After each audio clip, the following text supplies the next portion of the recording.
I covered Lightyear Frontier a while ago, and since then, it's had some major changes. So why not cover it again and see what's new? First, a quick rundown. Lightyear Frontier was made and published by Framebreak. I say was made, but it's still being worked on. Framebreak being an indie studio out in Sweden. I really liked the early state of the game, and I have been loving the current version. And it's one that I wanted to cover again when my scripting and my reading got better. So, what did I do?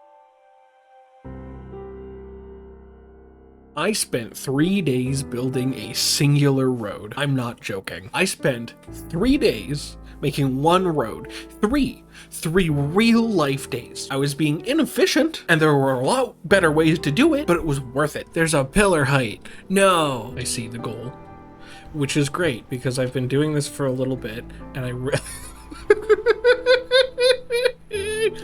oh, this is gonna go horribly. You know, I can see why this takes Let's Game It Out so long. The road itself being part of the Country Roads update.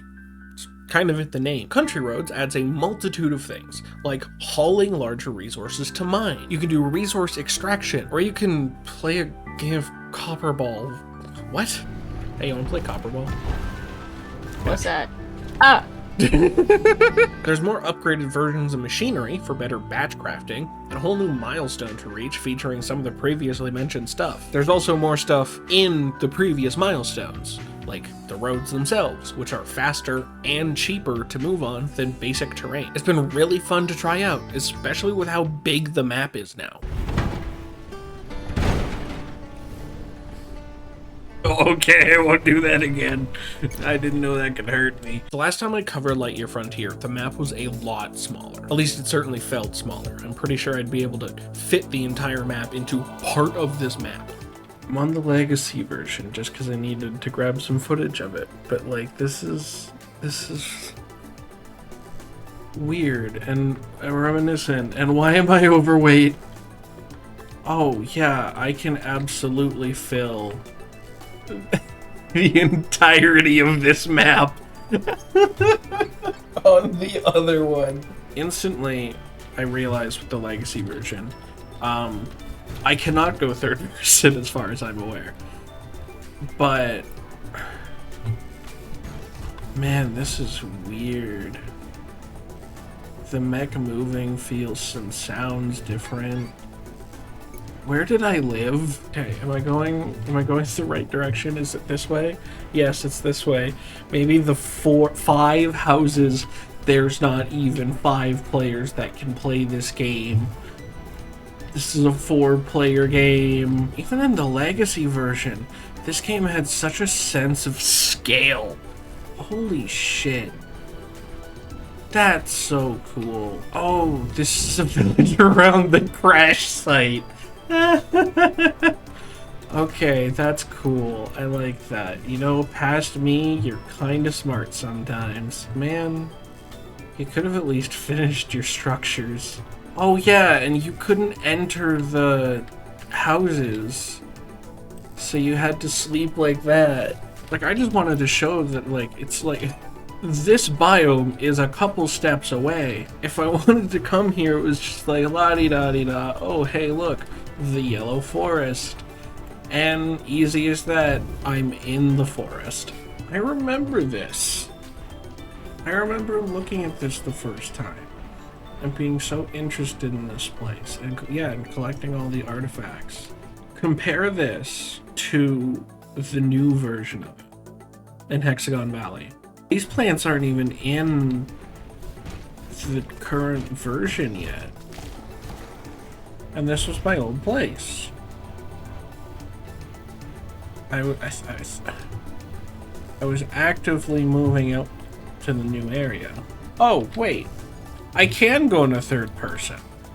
It's middle click. It's not N.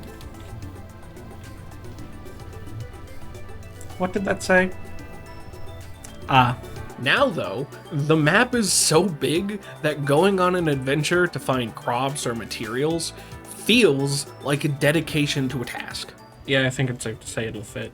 That's a very big map. Before it felt like maybe a 2-minute run to another biome, just to get some zapper twig or some ravage. Now, if I want to get, say, iron because it's needed for the roads, I have to prep for a longer journey to actually get the resources from either small or large nodes. But I've had a few times where I was out so long, it jumped from one day to the next because I was trying to navigate the terrain and these angry things, which by the way, you can stab or shoot them to get them away from you. Good for harvesting as well if you know how to place them. This is just a long-winded way of saying the map is great. I love the detail.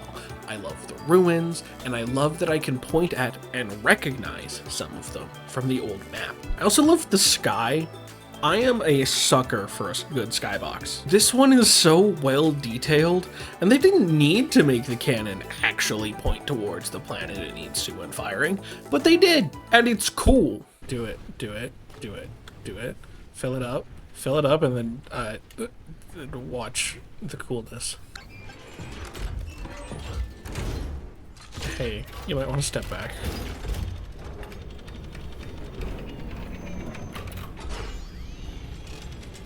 Are they just gonna launch that shit? Yes.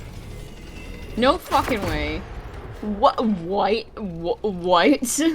Speaking of the cannon, that thing is attached to pretty much all of your progress and makes the game feel more lived in. Despite the fact that you don't really see others beyond the faces of the planets and these two. Doing deliveries for the different planets will get you closer to the next milestone, each with gear that you'll eventually need to progress more with either machines or just your gear in general. From the simple watering hose to the ability to mass produce and mix oils so your mech doesn't run out of fuel, I really like the progression. It's an amazing give and take, and the pace of progression feels natural. Everything you work towards helps you help others and yourself in some way. Honestly, it kind of reminds me of Slime Rancher, and I wouldn't be surprised if that was somewhere in the inspiration. And if you feel like it, you can bring some friends along for a fun and honestly kind of amusing time. What do I need for this? It's me, the cannon. Yeah.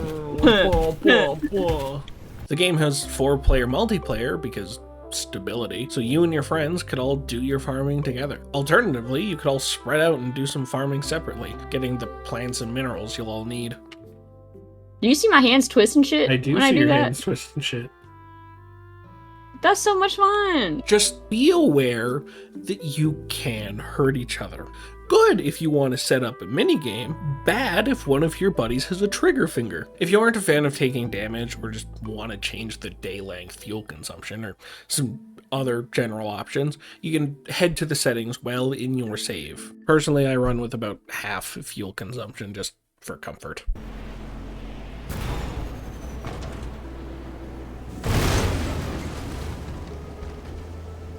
What happened? There's not much I'm super critical about with Lightyear Frontier, only just a few things. The first being rain doesn't fill the water drone station. It seems kind of odd, and I assumed for a bit that it would, considering there's no tarp over the tub, but no, you always have to fill it manually. I don't know how to code, so I'm not going to assume it's just a weather, rain equal fill station, or whatever, because I'm not gonna pretend I know what's going on. Hell, I probably butchered that example on its own. Note 2. These bomb plants just feel unfair sometimes. While I was working on the roads, I got jumped by like 3 of them, and I had never heard them before they were already detonating. Go away. Go away. I can't tell if I'm fucking close, you guys. Fuck off! Fuck off! Fuck!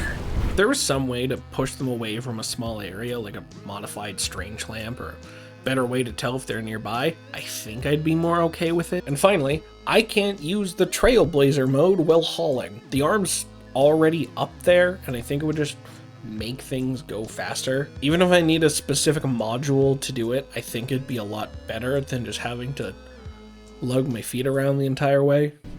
Oh, I can vaguely see you over there. Hi.